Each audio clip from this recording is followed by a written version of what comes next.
over 100 U.S. Army Rangers attack a Taliban target in southern Afghanistan. Tonight, we'll look at the land where they were sent. The fighters they've been assigned to help. The people they're hoping to bring down. You will lose your sons and loved ones and money in this new losing war. And the next generation being taught to hate. Yes, I hate America because they do cruel things against the Taliban. Tonight, on the ground against the Taliban, as America fights back. From ABC News, this is Nightline. Reporting from Washington, Ted Koppel. There is every reason in the world to keep the location and timing of U.S. military operations secret before they get underway. Once a ground operation against enemy forces has begun, however, it's a fair assumption that word is going to leak out. And it did. In the Pakistani capital of Islamabad today, a local military official told reporters that his government had received word from U.S. officials.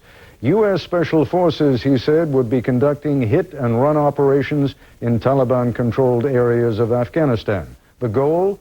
To flush out Osama bin Laden, leaders of his network, and the Taliban. Since everyone from President Bush on down has declared that as U.S. policy for weeks, it was a relatively safe description of the mission. Variations of that story were percolating here in Washington yesterday. As we told you last night, this morning's Washington Post carried the banner headline, Special Forces Open Ground Campaign.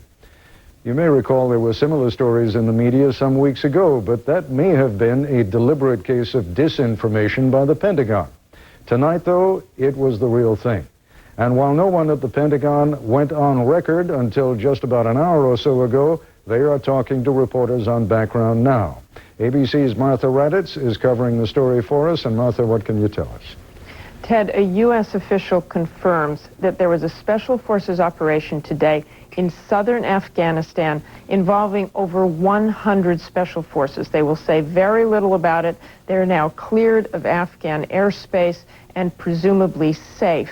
But 2 U.S. service members were killed in Pakistan in a helicopter crash. They have not been identified yet, and 3 or 4 others were injured in that crash. That helicopter was standing by in case rescue assistance was needed inside Afghanistan. Their assistance wasn't needed. The Black Hawk helicopter went back to Pakistan and landed, and that's when it crashed on landing. It was not hostile action. As to the operation that took place inside Afghanistan, do we know where it was? Do we know how many operations there were? Because the big one, I gather, was in Kandahar. Is that right? It's believed to be in Kandahar. They are not talking about the target, only to say it was a Taliban target. They will go no further than that on what was targeted. The Pentagon is going to give a complete briefing tomorrow and give more details about that. All right, Martha, if you'd be good enough to stand by and please jump in whenever you feel the need. We're joined now by General Terry Scott.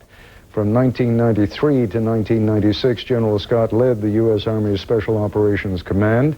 He joins us from Coleman, Texas. John Hillen is a retired Army captain and Special Operations officer. During Operation Desert Storm, he led a unit into Iraq one day before the Allied ground war began.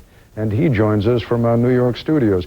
General Scott, let me leave it wide open to you. From what you have just heard, what do you make of it? What kind of operation do you think it was?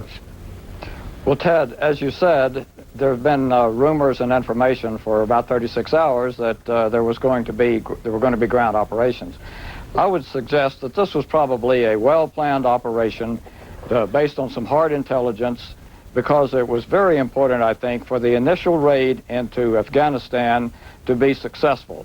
Therefore, I expect the target was picked that had been carefully looked at and was struck. Again, most special operations are successful if they require 30 minutes plus or minus on the ground. And I expect this was very short duration, and the troops were extracted right away.